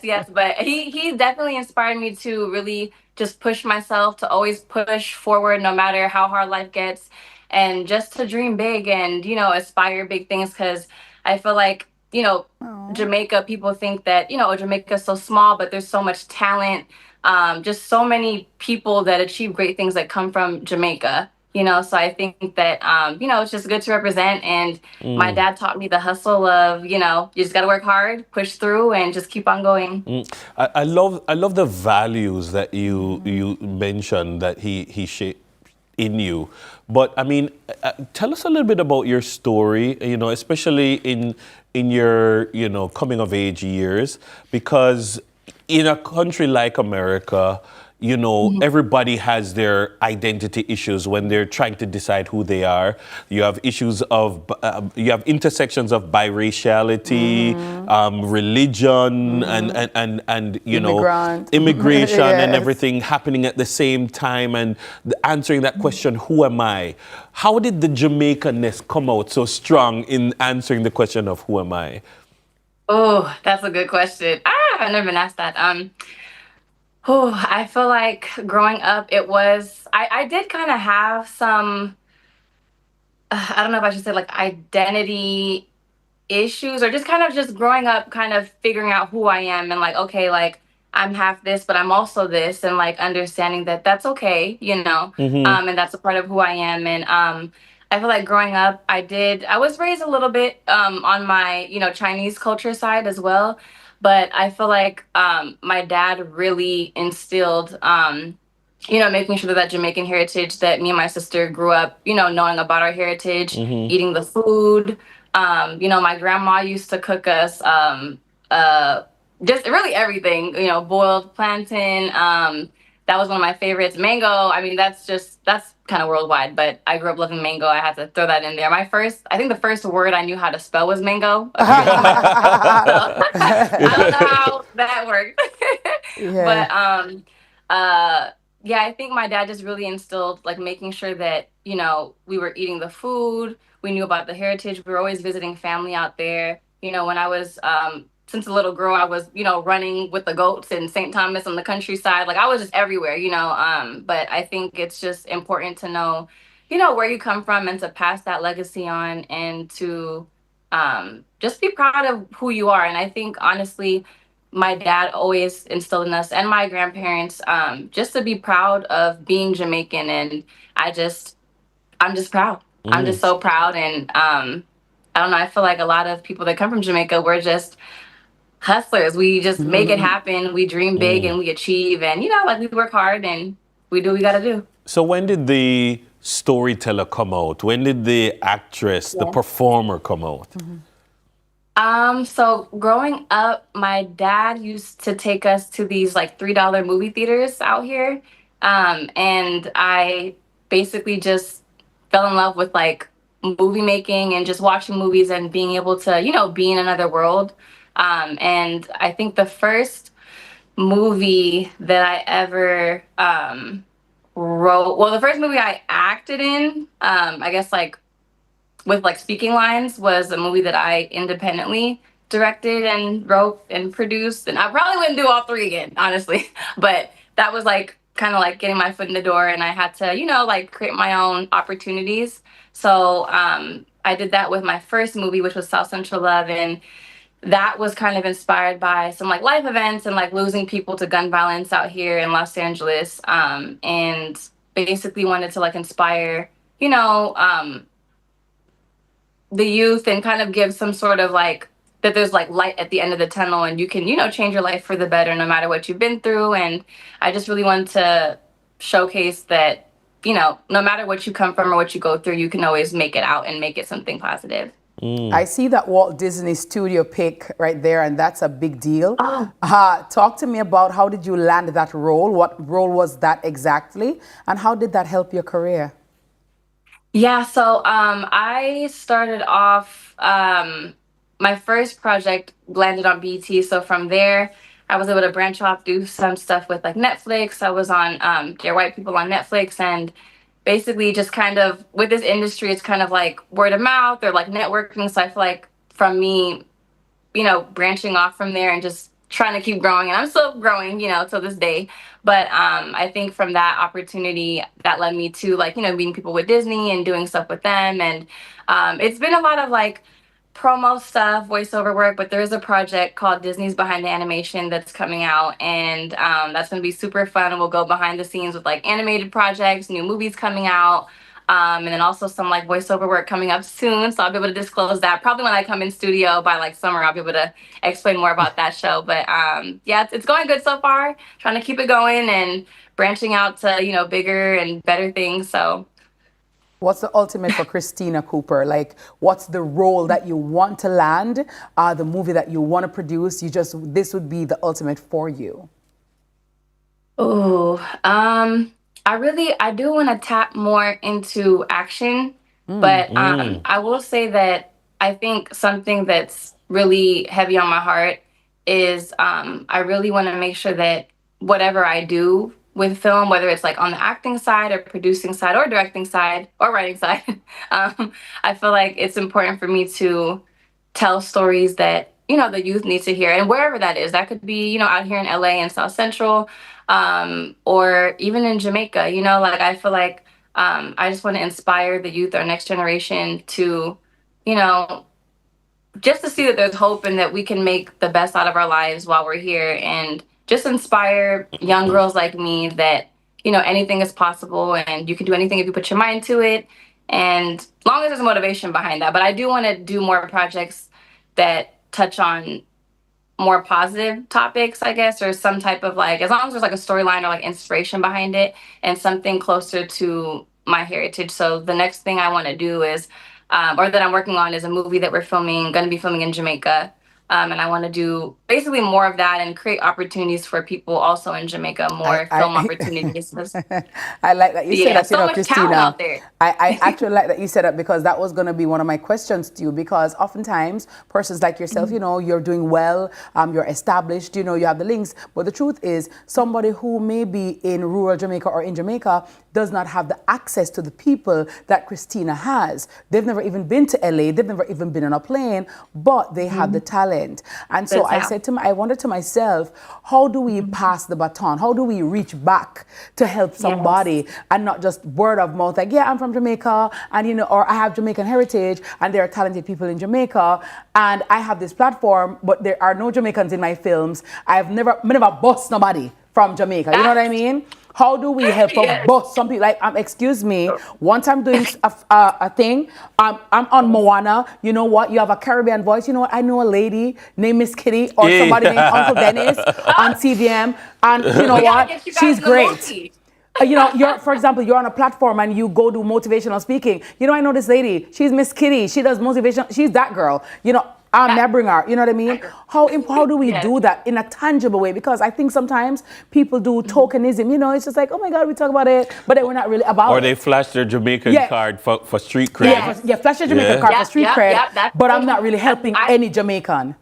Exactly. And I think that there's so many, because out here in the States, there's resources that we can use. And I feel like, honestly, to be completely honest, one of my goals would be to maybe even like open up a studio in Jamaica, like a film studio or something that, will like help keep kids, like on a more positive path, or maybe be open to like something more creative and, like just give kids an opportunity at a second chance at life, or to just explore things that they maybe, weren't given the opportunity to. But I know there's a lot of talented filmmakers in Jamaica. I've seen a lot of talented, just, behind the camera, like camera work, actors. I've seen a lot of stuff just via, social media.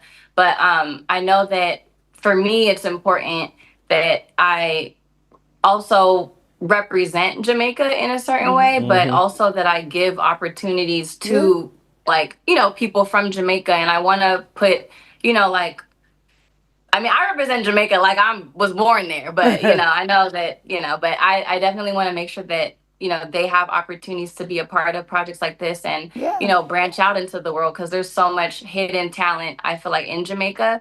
Because sometimes it's who you know. Because Christina is the plug, so to speak, then. So Uncle Dennis has a wonderful voice. We can just imagine Dennis' voice as, Sebastian or, Little Mermaid. You give them an inch and they swim all over you.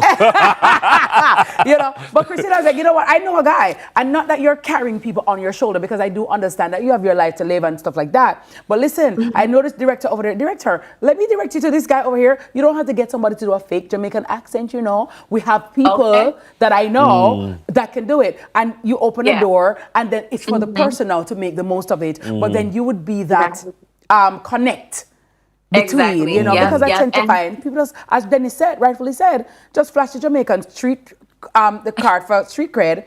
And then it's like they're culture vultures, and then they use it, and then they never do anything really tangible. Yes, or to help the country or the community. Like, I think that that's like really important. That's what it's for. And I think that honestly, giving more opportunity, or even not even opportunity, because I feel like there's opportunity in Jamaica too. There's a lot of film stuff that's going on, and I heard there's even more film stuff happening now. But I feel like I want to do it in a way where it shows Jamaica in a positive light. Obviously, like sometimes I might want to write, a little action, a little flavor, spice it up a little bit. But I do also want to do a project that showcases, Jamaica, like not just like the street stuff, like, like that's interesting. Shadows is one of my favorite movies, but there's like so many more stories we could tell out there. And I just want to, highlight that and just showcase how beautiful Jamaica is. The people, just when I go out there to visit family, like it's just a community thing. It's hard to explain, but the love that you just get, the food,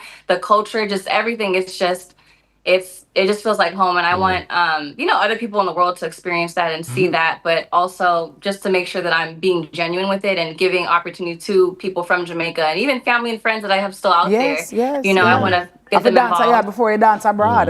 Yeah. All right. As we let you go, I really want to touch, big you up for being mentioned as by Forbes magazine in their 30 under 30. What was that recognition like? Validation for the work that you've done and your achievement thus far in your life. Thank you. It's been honestly humbling. The whole experience, just everyone that's helped me along the way. Family, friends. My dad's been a really big inspiration throughout. Really from the get-go. I think I don't even know how it all happened or how it started, but I feel like I've always had that hustler mentality from my dad, and doing multiple things and just trying to make it work and doing what I have to do. And I think the purpose behind it all for me is just to inspire. As long as I can inspire really just people in general to just be kind and just that anything is possible, no matter what you've been through, no matter how hard life has been, you can always push through and make it out. I think that's what keeps me going. But the Forbes thing, that kind of started from the Island Gal brand that I have. So it started off with clothes, and then I kind of tapped into hair care. So I have edge control, conditioner, that whole thing. And the brand's called Island Gal. I have lip gloss too, organic lip gloss, and different things. So I'm just got my hustler hat on. Nice. You're really Jamaican for You're really Jamaican for Tonya and I'm Christina. You pass. You officially pass. Yeah. Okay, all right. And guess what, Christina? Our mango time is here. So you need to come to Jamaica. You need to come and St. Thomas, come get some mango. What's your favorite mango, by the way? Listen, we need to make that happen. And I also, too, I almost forgot, I want to shout out Peter and Elle. They're going to be producers on the project we're shooting in Jamaica too, and they're out there in Jamaica, and just wanted to shout them out because they've been a huge help on the project. But and hopefully you guys can come by set when we start filming. And once you invite us, we'll just invite us. Just invite us. Who knows? What's your favorite mango? You have I can't choose one. I like them all. As long as it's mango, I'm eating it.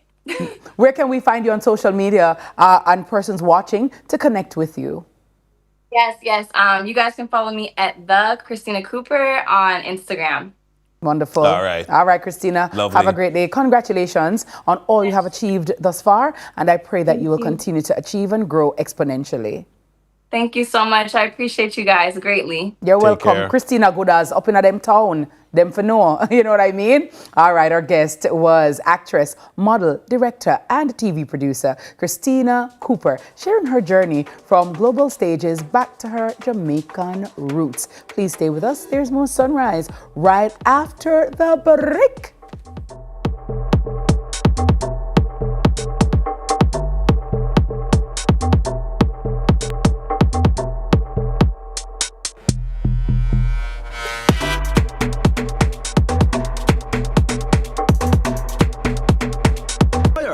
Your hard contribution builds a stronger workforce and strengthens the economy. It's not just contribution, it's transformation. The time by heart is... You notice how life nice when you eat good? Natural feed, fresh grass, no stress. Stress? I don't know her. They say happy cows make better milk. Well, just look how happy we are. And I'm sure you can taste the difference. So move to the best milk ever. True Milk. Tune in to Lead Story. Weekdays at 6 p.m. Hosted by Jodianne Quarry. Brought to you by Horizon, a new loan product from Access Financial Services.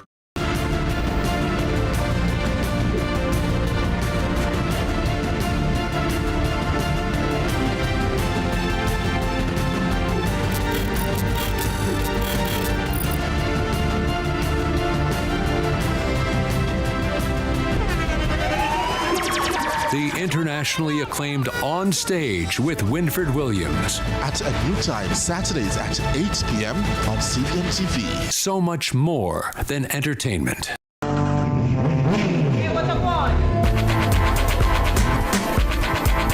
Hi, I am Candy Pang.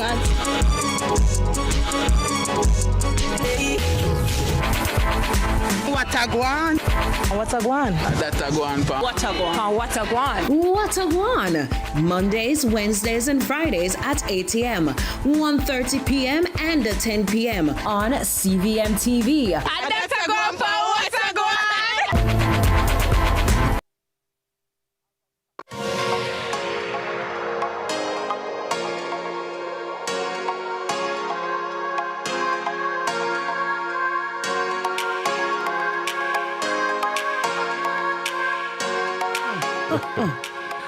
Welcome back. But before we go any further, look here, I've been trying to find an in to squeeze this in. Guess whose birthday it is? It is my amazing mother's birthday, Arita Brooks. Good morning to you, Mom. Miss Joy!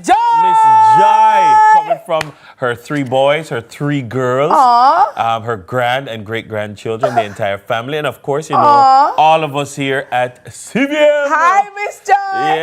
Yeah. I got the joy down in my heart. We're down in my heart. We're down in my heart. I got the joy down in my heart. Down in my heart to stay. And I'm so happy, so very happy. I've got the love of Miss Joy in my heart. And I'm so happy, so very happy that I got the love of Miss Joy in my heart. As a great mother, Miss Joy, I know the belly pain and the old for some of them. Miss Joy, I love you loads. Yeah. You're such an awesome mommy, such an awesome woman of God, an awesome person, a matriarch. Oh, love you. Pray for you with you. Loads. Oh, really? Aww. Yeah. Oh, I'm a big sister. Oh, I made it eat the message. My big sister in Atlanta, this ever said she God church. I'm carrying him in a prayer warrior meeting. I love it. Yep. Thank you, big sis. Oh, yeah. Well, you have great And I know they're watching. I love you all so much, Miss Joy. Big up yourself. And by the way, I'm going to take her to M10 and get her. Yes. I took her to M10. I know. I took her to M10. You heard? I heard. Hi, Mrs. 10. Good morning, beautiful. Mwah. M10 family, good morning. Yeah. Big up. Love it. When you have she did see you. Oh, yeah. I mean, remember somebody carried Akbar come M10. Yeah. That is. All really? Right. Look at you. you. So April is a special month for me because my dad born April, my son born April, my mom born April. Oh, wow. April 9, 13, and 20. Wow. Yeah, so it's a big month. But it's also a big month for alcohol awareness and it's a good time to pause and really look at how alcohol fits into our everyday lives. I mean, how often are we pouring a glass? How at celebrations and in a little get together, you know, we have those social drinking events. Even in just our winding down after a long day, when you have a glass of wine, the line between social and excessive drinking can get very blurry very quickly. Yes, ask the amigos, amigos. And that's why this year, the National Council on Drug Abuse is encouraging everyone to drink less, live more. And we're joined this morning by the parish coordinator for Kingston and St. Andrew at the National Council on Drug Abuse, Daniel Brown, to learn some more. Good morning, Mr. Daniel, Brown. how are you? How are you? Greeting. Thank you so much. Very well. Looking very sober. Yes, very sober. I also want to say happy birthday, Miss Joy. All right. Daniel grow good. Yes, Daniel is the type of person who come in your house and take off them shoes outside there. And chill, man. Balance. And set hands. That's right. But like that. You see you're baptized, sir. Drink less, live more. Some people are gonna say, but in order to live more, I have to drink more. I saw them see it. How are you framing the conversation on drinking less and living more? It's like the man was saying, he have to go to the party, go enjoy, he have to drink his money's worth. Yes. Only if his friend them carry him out, because you can't enjoy it if you're drunk, right? True. So what we're saying is this: drink less, live more. Spend less time in the bottle and come experience life. Truly. Because a lot of persons just exist, right? Yeah. And in order to cope with the different things we're dealing with, they turn to the bottle. But what they don't understand is robbing off moments and time. If you're celebrating Mr. birthday today, right? So this is something, a milestone, we celebrate this. But the problem, people, drinks of escape. Yeah. So that's what we're talking about. But let me ask though, Daniel, because a lot of people too will say, Daniel, life is so rough. And, you know, they don't understand that drinking, though it may be social, it might become addictive and it becomes physiological where you need it. But they think, oh, it don't happen to me. How easy is it, Daniel, based on your knowledge, your experience, for people to become alcoholics? It's a legal drug, you know? It's a legal drug, and one of the most, when it comes to deaths from preventable drugs, so we're talking about over 2 million persons per year. It's very easy to cross the line between a social drinker and addiction. Because you drink so much just to escape from your problems, you don't know when you have the problem itself. Right? So there's a stage to it. Because right now, a lot of persons are struggling. All around us. So I have this thing I call HALT, H-A-L-T. So you make bad decisions when you're hungry, angry, lonely, or tired. Right? So every time you're lonely, you're tired, or you're angry, and you drink, well, you're teaching yourself that to deal with your stress or any situation in your life, the solution is the bottle. So what happens is that as you get older, that's always a part of life. If I'm stressed, I have to go to the bottle. And then if you're stressed and doing that and going to the bottle, especially around your children, you also teach that to them as a coping mechanism. You pass it on. Yeah. So we have low to no coping skills right now dealing with. Wow. You know, some people, you know, when they're going out to have a good time, like, it's not like some people who go out and then they end up drunk or they didn't realize they didn't manage themselves. Some people go out for drunk. Like, they want to get wasted. Yeah, they're going out to get wasted. I mean, that's a very different thing from people who just, you know, didn't manage. This drink, this is not strong, and then it's a creeper, and then they get carried away. You know, but I mean, that's different. How do different people? What would you? Because you have to design different advice and different messaging for different people. So how would you pitch the conversation to the different people who drink differently? Because not everybody's a social drinker or a non-drinker. Okay, none over here. well, before we know that, it's not some person will drink get tipsy off the bat. Some person's tolerance level is much higher, so they require much more alcohol just to reach the state of being buzzed, which is much more dangerous. Those type of persons more likely become alcoholic down the road versus a social drinker. Because it takes a lot more for them to get to that. The threshold is much higher. Right? For light drinkers will drink one now and say, well, I don't want no more. That's so it. you know yourself. So you already like I know myself. So it all comes to you knowing yourself. Right? And respecting that boundary and not trying to prove to your friends, because somebody may be able to take 2 drinks or 3 and they're fine. But if you know that you're a one drinker, just respect your boundary. Everybody's different. But that's like me. So like if I tell you, yo, my go drink 2 Guineas. No, I'm drinking 2. But then you're with people, and I've had this where people are saying, you're not drinking, man. A 5 Guineas we drinking, man. A 5 when you look at beer bottle of food, sometimes you get pressured because into drinking the way that you don't drink. You know? So that how do people deal with self-esteem? How do you see yourself? Am I doing it to I see fit myself in? sober. You see yourself sober because you have a healthy self-image of who you are. So you have that pattern. Daniel, there's nothing about vomiting, being passed out, being wasted that is attractive. A feeling that the next morning. I've seen it on people, and I'm like, I don't want this. How are you doing this? Like, your tripe is gonna come out next. You know what I mean? Like, it's crazy. And you know, as I'm looking at the project and the social awareness in terms of, you know, the National Council on Drug Abuse, you know, drink less, live more. Oftentimes we think about how alcohol affects us on the road. But talk to me a little bit, Daniel, about how alcoholism affects family life. People, wives, children who have to deal with drunkards. There are so many people I've heard, their father was a drunkard, their grandfather, and when him come in, the entire house is under siege. He's a tyrant when he is inebriated. So yeah, we think about driving on the road, you know what I mean? Drink and drive, drink and drive. But talk to me about how detrimental is drunkenness, alcoholism to families in Jamaica. All right. So I'm glad you brought that up. That's actually a very good question. Because we normally look on the individual in an isolated space, but we don't look at the impact around them. So imagine a child growing up in a house now continue to see his mother or her mother being abused by her father or mother because of the alcohol. So they grew up in many ways that we talk about adverse childhood experiences. Does this have a ripple effect during the course of their lives, right? And we do know alcohol in many ways brings out in the worst in people. So we're talking about the abuse, we're talking about the finances, because the money is going to go to the alcohol. I was listening to the program earlier, talk about gas price maybe, you know? So all of these different things impact us psychologically. What we don't talk about more is about the lifespan of persons going through.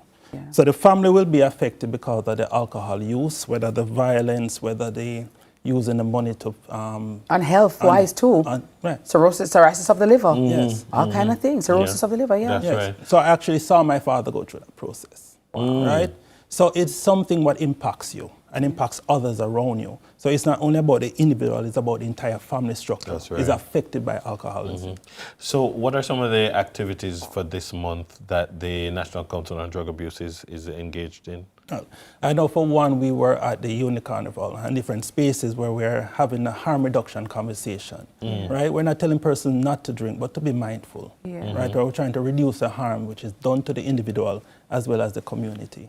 So we're spreading the message, whether through parties, whether through schools, whether through workplaces. Our sunrise. Our sunrise. That's why we're here today, having that conversation. Because we have to talk to people. Absolutely. Reach them where they are, Daniel. There you go. And in terms of people who are probably already struggling with alcoholism, struggling with drinking, how can the National Council on Drug Abuse help them? Is that there a helpline to say, you know what, I'm struggling, Daniel. I heard you this morning on Sunrise, and I admit I have a problem and I need help. So there is the first big step. I have a help and reaching out. So we have a note, it's 564-HELP. That is our helpline number, 564-HELP. I think that's 564. And just let me ask our viewers just to snap that flyer on the screen. 4357. And if you or anybody you know have a drug or drinking problem, please, reach out to them. So we're island-wide, right? So there's somebody who is there to listen. Sometimes all we need is somebody to talk to, and to start the process what can help you along the way. So reach out to us. We have offices all over the island. Thank you very much. I like that. A very sobering conversation with our guest, Daniel Brown from the National Council on Drug Abuse, encouraging everyone to drink less and live more. There's more Sunrise when we return from this break.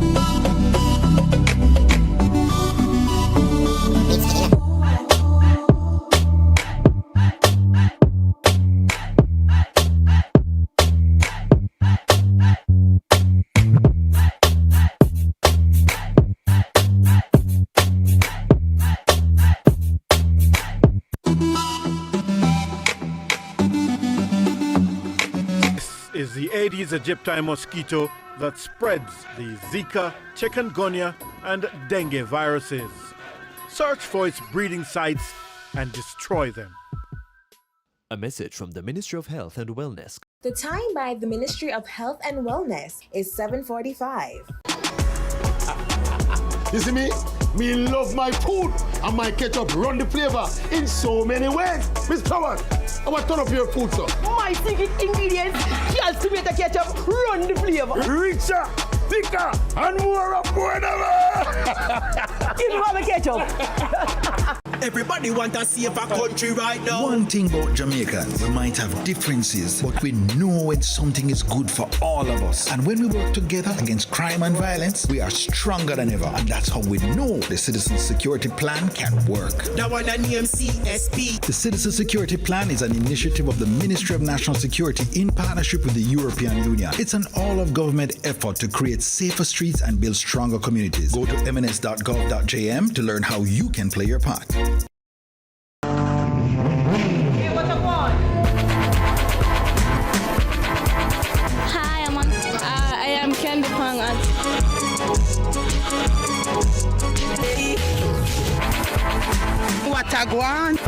What a guan? That's a guan, pa. What a guan? What a guan? What a guan! Mondays, Wednesdays, and Fridays at 8 a.m., 1:30 p.m., and 10 p.m. on CVM TV. And that's a guan, pa. What a guan?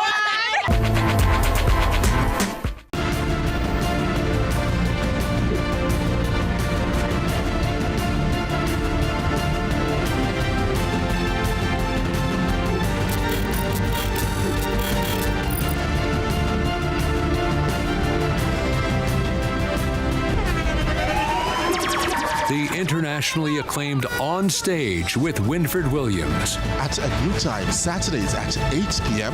on CVM TV. So much more than entertainment.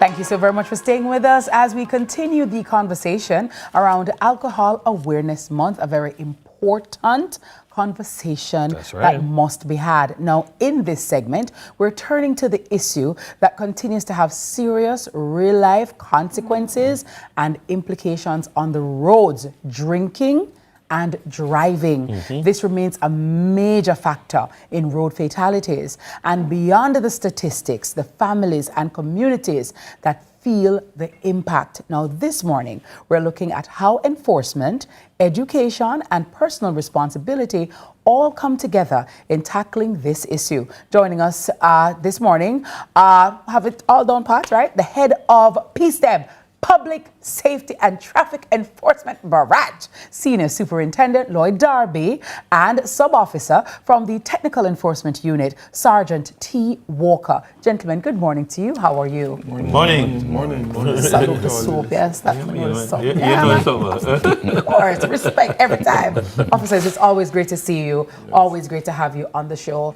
Drinking and driving continues to be a perennial problem on our roads, and the police plays an integral role in stemming that, because people should know that officers are on the road and they have the mechanisms to catch you, and there will be enforcement and you'll be held accountable. In terms of road fatalities at this time, Officer, Senior Soup, what are the numbers looking like? Is it more? Is it going down? Is it the same? How are we looking? Well, we have been trending down since 2022. We have actually been trending down. Last year, we had a little slight uptick over the same period for the year before. But so far this year, we are enjoying a 32% reduction in road fatalities. We are at 76. This time last year, we were at 108. Right. And so we are trending down in that respect. We are doing a lot of work. We aim to have a sub 300 for the year 2026. That has only happened 7 times in the past 50 years. So we definitely have a problem with collisions, fatal collisions in this country. But we are working this year, and one of the strategies that we are using is to really tackle the motorcycle arena. Yes. Right, because we realize that they contribute like 30 to 32% every year in terms of our fatal collisions. So we're tackling that. In the issue of drink and drive, we are also doing a lot of work on that, because speeding is a direct relation between speeding and drinking. And so we are ramping up our speeding efforts and at the same time testing persons for alcohol. Sergeant Walker, from your perspective in terms of enforcing, you know, it is a challenge because people often overthink or overestimate what they think they can get away with. So they think I can manage this, and then when it plays out on the road, they realize that they can't. But is it in Jamaica, can we use the same things, the same examples as some other parts of the world? Is being inebriated as much of a factor as in other parts of the world, the drunkenness, or is it just recklessness that's not related to being inebriated? All right. Here we have persons, basically, I would say, a level of irresponsibility. Mm-hmm. Because the breath testing issue of things right now is that it wasn't really so dominant in earlier years. Mm-hmm. So we are trying right now to actually put things in place for persons to know that, listen, officers are out there. If you're going out to have fun, you have a designated driver. Mm-hmm. Mm-hmm. And if you don't have a designated driver, then you choose not to drink. Yeah. Because the officers will be on the road, will be breath testing you, so you ought to act in a responsible way. Mm-hmm. So in that regard, we are out there being proactive, because as Sina Soup said a while ago, the speeding is highly associated with persons who are intoxicated. Yes. Let me ask. 1 second, Dennis. Let me just quickly ask before I lose it. In terms of the drinking, as Dennis kind of alluded to earlier, how much is too much? So I say, but officer, I want beer drink. Officer, but I just 2 drink. Me not do nothing. I 1 glass or something. What is a good point or gauge, right, Senior Soup, to say, gentlemen, it's 2 drinks equals 0.08. So at least in the party, I know, okay, I heard it on Sunrise that Senior Soup said, okay, 2 drinks equal 0.8. So if I do 3, that's going to be 10. So I can't go over 10, because sometimes you're drinking too, Dennis, the music that I don't really realize or really take place. But if at least I have a number, so if you have 2 glasses of wine, Mrs. Kitty, that is your limit for the night, because if I breath test you, it's going to give me the 0.8 over there. What can we get some numbers? But suppose a Long Island iced tea, we have rum and this and that mix up in it. Yeah, that really, some of us want to know. Like, some of us don't limit that. Yeah. It's difficult to really say that, because a lot of factors would determine that. Females are supposed to drink less. They are more susceptible to drunkenness than men. Oh. Body mass plays a huge part in it also. So it's hard to pinpoint to tell a person how much is their limit. If that person had an opportunity to drink something and then take a test, then they would know their own limit. Gotcha. But the message that we are giving, though, is that if you are going to drive, do not drink. Absolutely. You know, it's either you walk home and even or sleep where you're there. Just sleep where you're there, or sleep in a dance. Arrange somebody to come and pick you up. Yeah. And the situation as well, you know, metabolism rate. Yes. Some persons' metabolism rate are faster than some. That's why they said you can't hold them juice. Yes. Yeah, that is true. Like for me, if I'm in a party and I have a drink, you see me back and forth from the bathroom every minute. Exactly. Right. As me drink it gone. While drink some it, persons gone. may drink and it remains. Yeah. Right. Yes. So I'm drinking my pina colada over here. So I'm good. You're good. I'm great. Sir Darby, in terms of trying to drive down the numbers, I know that, for instance, over at CIB, they would be using like a focused deterrent strategy to go after particular people who are contributing more violence, and in order to bring down violence. Yes. From a traffic management perspective, can you target like specific people who are contributing more crashes to bring down crashes? So like, okay, we know Wolipa party, this is a party season, so we will be out there. When the party, them are going and all that, like that kind of a way. Yes, we definitely are using the focused deterrent strategy. Okay. So we are using it to, as I said before, to get the sub 300. So we target the motorcyclists where they are most and where the fatalities occur most in the western part of Jamaica. Yes. As it relates to the drinking, we also this year are specifically setting up checkpoints in the vicinity of events. So we know that there were a lot of events happening down there in the Easter period in St. Anne. So we had Sergeant Walker led, along with other officers, were down there. On a particular operation, 90 persons, I think, were checked. And almost half of that were found with alcohol. and 6 persons were arrested. So 6 persons, you asked a question earlier, Ms. Kitty, the level is 35 micrograms of alcohol per 100 millimeters of breath. Okay. That is what the law says. So we find that persons, in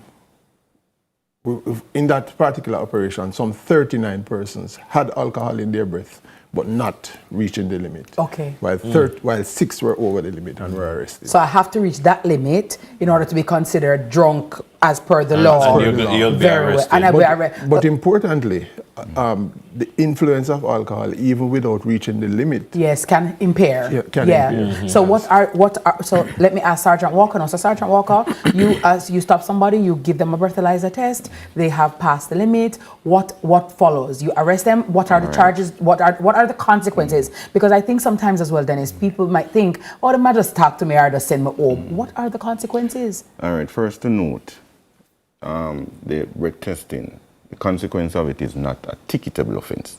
Okay. It is a arrestable offense. So when you have been stopped by the officer, he administers a breath test and you're over the limit. And I must say the law guides us regarding the limit, which is 35 micrograms of alcohol to 100 milliliters of breath. What is this saying to us? It is saying that the instrument there will take in 100 milliliters of your breath